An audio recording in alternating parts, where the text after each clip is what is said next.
don't want it.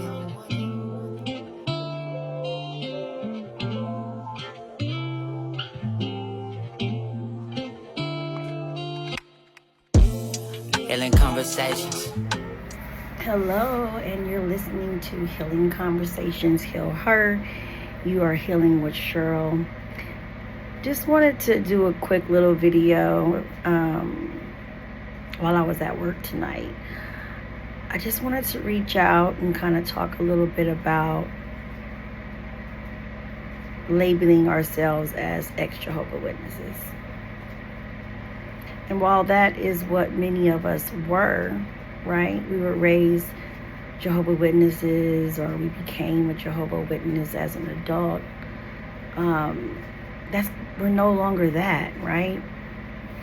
And so after my empowerment conference today, it just helped me understand the importance and reminded me the importance of how we speak of ourselves, right? And so labeling ourselves as ex-Jehovah Witnesses can keep us trapped into that same mindset, right? The victim mindset. Instead of looking at it like, why is this happening for us? We're like, why is this happening to us? And many of us that are here on YouTube, we are trying to also encourage the people that have already left, right? And so we don't want to keep ourselves, or we don't want to keep anybody in that downward spiral of looking at everything in such a negative perspective in 2026, right? I do realize some have been out longer than others, and many are going through different stages. I like to consider you're pretty much going through all the grieving stages, right? And so you get to a point where you get to acceptance. And then sometimes we can stay in acceptance, right? And acceptance is nice, but at the same time, it can also keep you stuck if you stay there. Because you move into a mindset of, I accept that this is what happened to me, and I accept the way I was treated, and I accept the way I'm being treated, and I accept that I'm going to forever be an ex-Jehovah Witness, when we are so much more than just ex-Jehovah Witnesses, right? I do think it's important to know that when you first come out, you pretty much are an ex-Jehovah Witness, right? You haven't done the deconstruction. If you haven't gone through the healing process, if you haven't sought any type of life coach, motivational coaches that can help walk you through this, that actually have lived experience, they've actually been Jehovah Witnesses.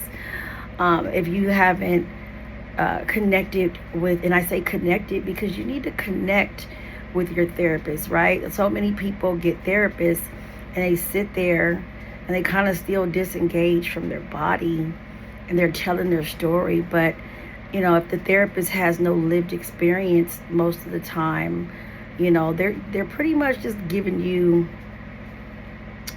general information, which is why I am so big on finishing grad school. I already have my degree in psychology, but just finishing grad school so I can move into really becoming a religious trauma high control group therapist, right? Because it's so needed. It's a totally different type of therapy, and I truly believe, as a crisis counselor, right? I sit on the phone all night long, a lot of time with many Jehovah Witnesses, some ex-Jehovah Witnesses, and they got a lot going on.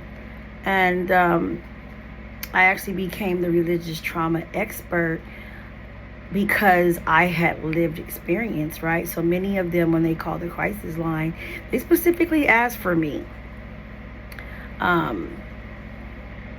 It's a really amazing experience to be able.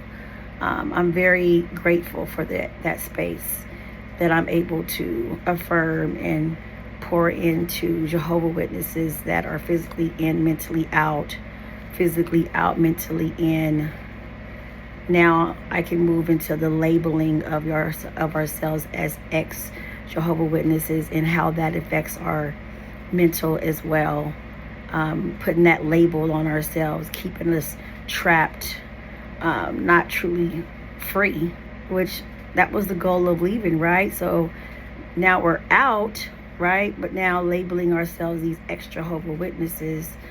And that's going to be another video, just more to come on that. But I definitely, I'm here at work, so I'm not on camera.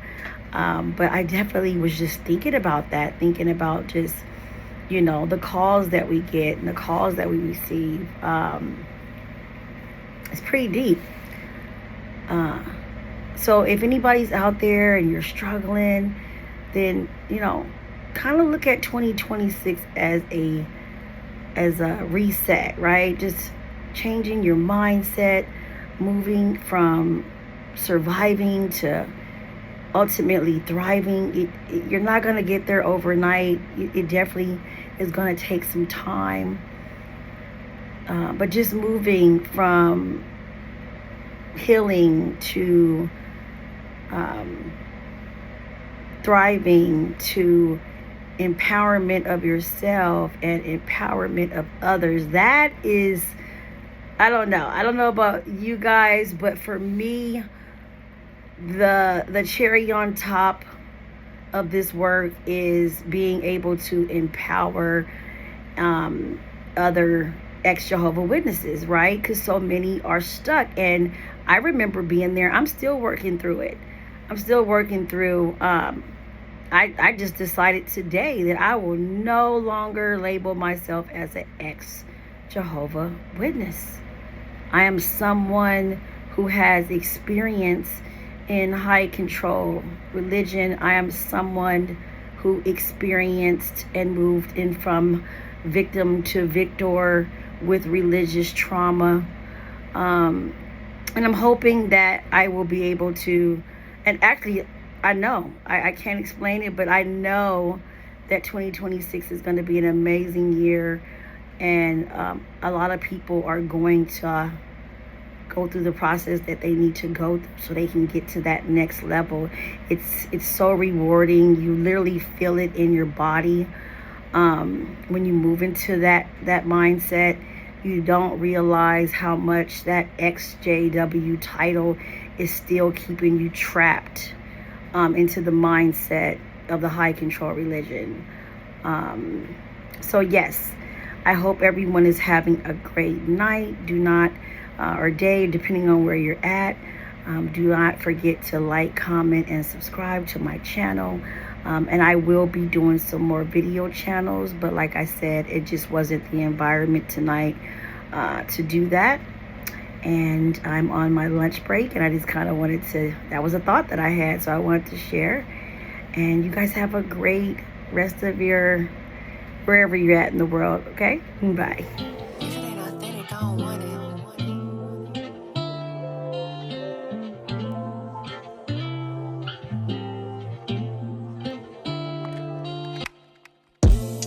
Alien conversations.